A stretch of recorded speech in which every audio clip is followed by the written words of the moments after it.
સુરેન્દ્રનગરના પાટડી હાઈવે પર આજે મોતનું ટેન્કર ફરી વળ્યું છે।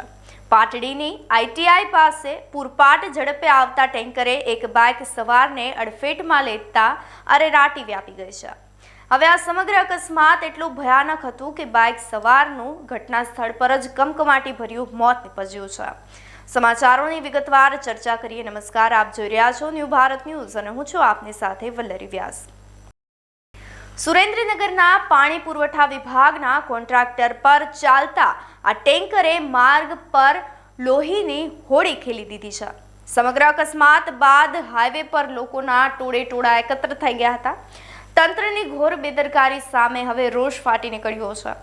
શું ટેન્કર ચાલક વાહનોના જે ડ્રાઈવર હતા તેણે કાયદાને અથવા તો કોઈ પણના જીવનો કોઈ ડર નથી? ITI જેવો શૈક્ષણિક વિસ્તાર હોવા છતાં પણ ટેન્કરની ગતિ પર કાબુ કેમ ન હતો તે એક મોટો સવાલ ઉઠી રહ્યો છે। ઘટનાની જાણ થતાં જ પોલીસ કાફલો ઘટના સ્થળ પર દોડી ગયો હતો।